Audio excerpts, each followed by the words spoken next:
Ira Epstein of Linn Associates with your financial market wrap-up for this Tuesday. We're at April 21st, 2020, just after 6 p.m. Central Time. So the markets are open behind me. We got a bounce in the early evening trade. Let's applaud it. That's not bad. Most of the metal markets getting a little bounce. A mixed market in most of the foreign currencies. No real movement there. Crude coming back. Did you see the price today in the June? I think I saw $6.50. Wow. Can you believe it? Can you believe negative $37 yesterday in May, which went off near $10 or so today? Wow. But that part's behind the market. Now we go into the next level, and the question is, of course, in energy, if they can get people back on the roads and airplanes flying, you'll get demand. If you don't, why isn't the June going to be in the same predicament as the May was? That's the dilemma you had. And remember, the June Brent and crude, they don't go off in June. They go off in May, so you want to pay attention to that.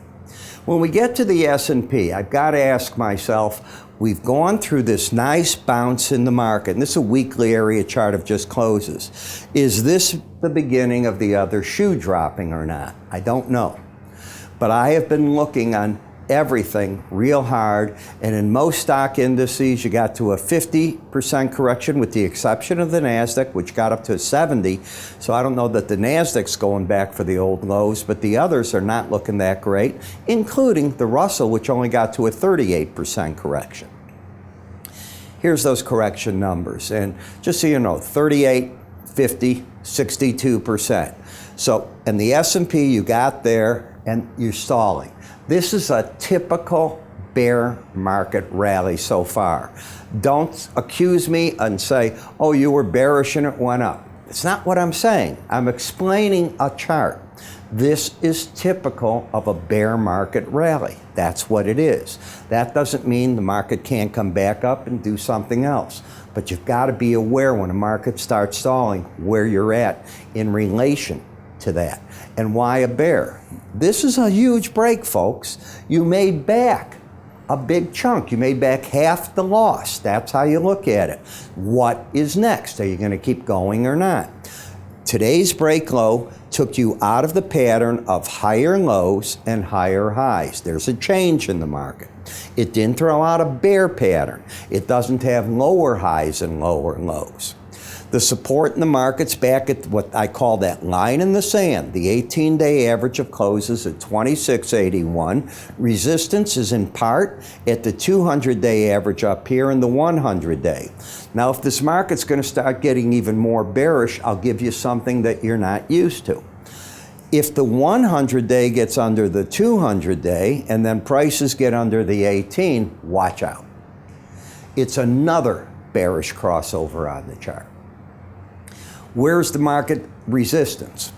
Upper Bollinger Band before those numbers. The support's right here. If you can close under the 18-day average, then you have the potential for back there. But right now, 2681.25 is the near-term support. I'm real concerned that the market lost this. It lost today its bullish embedded reading, and an early evening trade, it's not getting it back. And you're down to a 72 reading. You'd need a dramatic reversal tomorrow to make it re-embed by the close. Without that, the odds strongly favor that price and the 18-day average are making a run at each other. When I look at the Nasdaq, you lost the bullish embedded reading.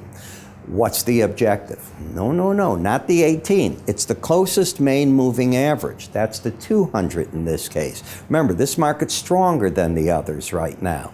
So it's got different layers of support in different areas. We know the resistance, it's proven it. The resistance was the upper Bollinger Band. You'd hit it, you'd back away, you'd go to it, you'd keep hitting it and turning back. Now you broke the pattern of higher lows, higher highs. That's not bearish, but we've stepped out of this bull wave. What about in the Dow? Same thing, you stepped out of the bull wave. You've got now the bearish embedded reading. Therefore, I'm looking for these three indices to go to their closest moving averages, and from there, we'll try to figure out what the next part is. What I can say is as a chart is throwing the name off the chart, They ended this wave of their bullishness.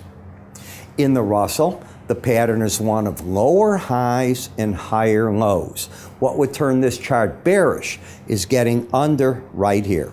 If the market took out this day's low, which is 1148.50, and settled under 1161.60, you'd have a pattern of lower highs, lower lows, momentum overbought, turning down and bias down. Where I went to school, that'd be bearish. When we come over, and let's see if we can get the VIX to load up here. Yeah, there we go. The cash VIX has lower highs, lower lows. It's bouncing and it's refusing to stay for the time being under the lower Bollinger Band. It's riding it. It's also oversold. So still in a bear trend, which helps the stock indices. You haven't popped through anything yet to say it's bullish. Get over 9,700, that game can change on you like this, because then you'd have higher lows, higher highs, probably make it a move back to the 10,055 level. Let's see, what would that be? Yeah. So that's just a cash one, though. I can go to the VXY. There's different ones that I sometimes cover for you. In the T-bonds, you hit the objective today. Let's look at yesterday. We have a pattern of lower low, higher high. The bias is up, momentum is flat. This is yesterday.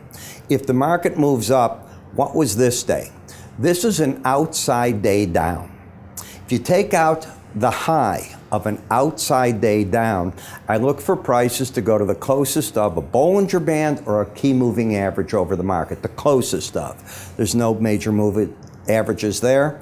This is where you're at. You tell me what you did. You got over it, you ran into it, and you ran into a buzz wall right there.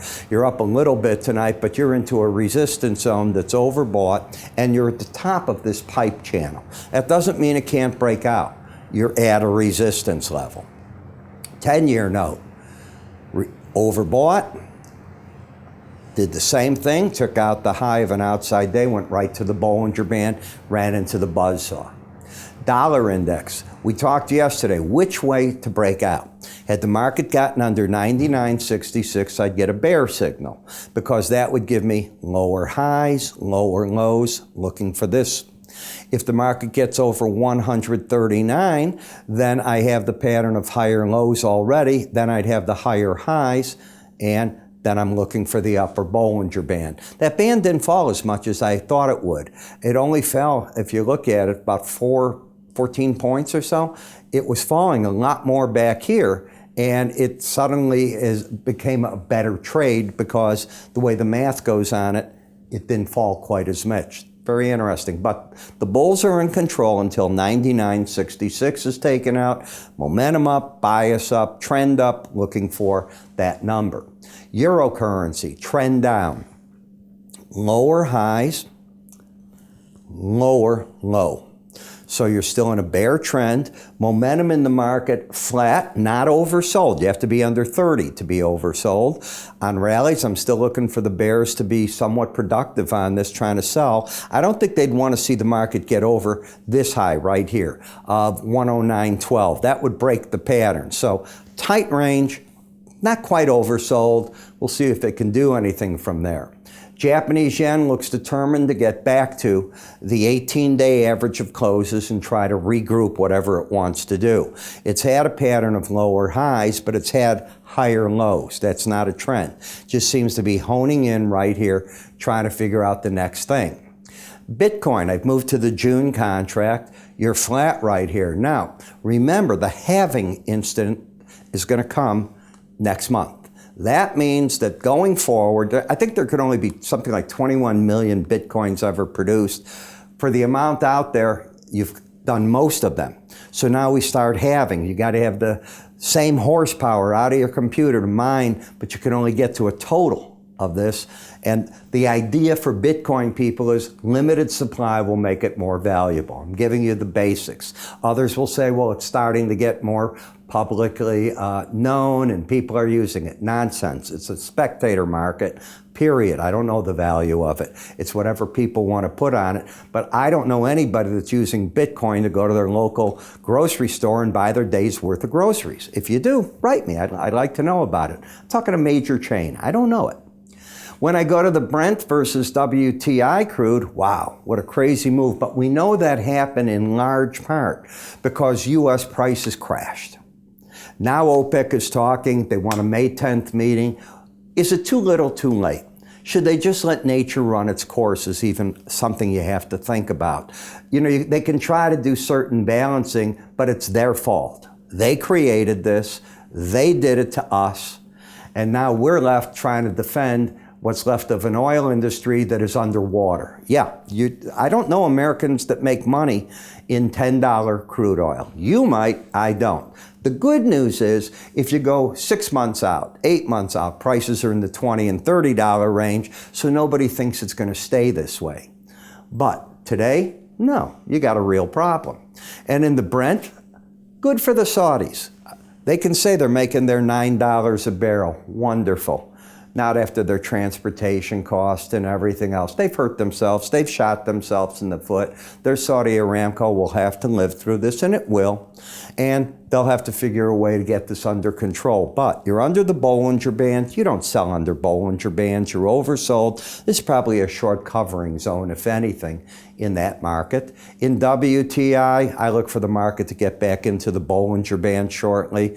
The problem with the June contract, if America doesn't go back to work and we don't see traffic on the roads, what makes you think that June can't end up like the May? There's going to be less storage space.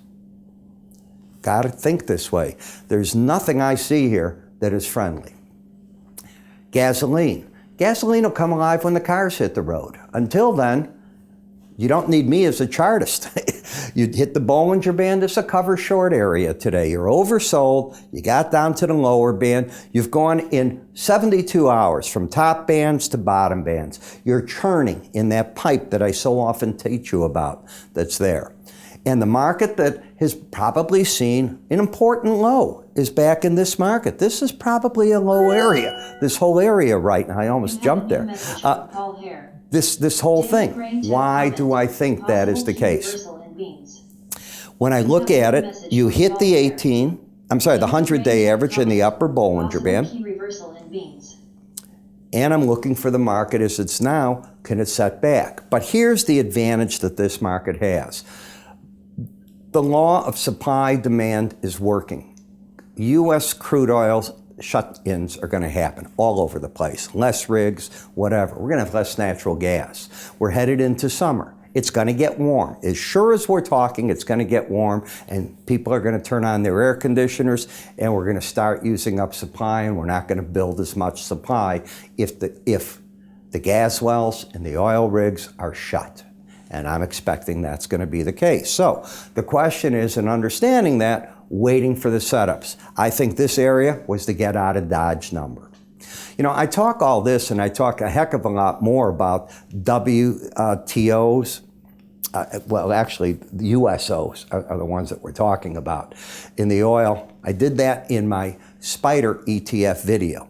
Gold, GLD, GDX, SLV. I cover all these in detail between 4 and 5 in the afternoon. I create a video. It's 27 charts on the Spider ETFs. I'm not in it. I speak over it. It's like I do my morning subscriber video, and the idea there is to give you a head start for the next morning's trade. I will say buy here. I will say this is what I want you to do. Here's the exact stop. Here's why you're doing what you're doing, where you're doing it. But it's purely on the ETFs and the spiders, and they often relate, as you know, to the stock indices, to the interest rates. I cover the different currency ETFs in it. You see, these are the markets that I'm covering in detail. If you need to look at them, hit pause and you'll be able to see them as this plays. Grand cost for it, Try it. $8.95 for 30 days. If you want to continue, then it's $16 every 30 days thereafter. It doesn't matter where you come in a month. It's going to go on a 30-day cycle. You can go to our website, all about it, www.iraepstein.com. Go under the word research. It'll all be there for you. I'm Ira. You have a great day, and I will see you all tomorrow.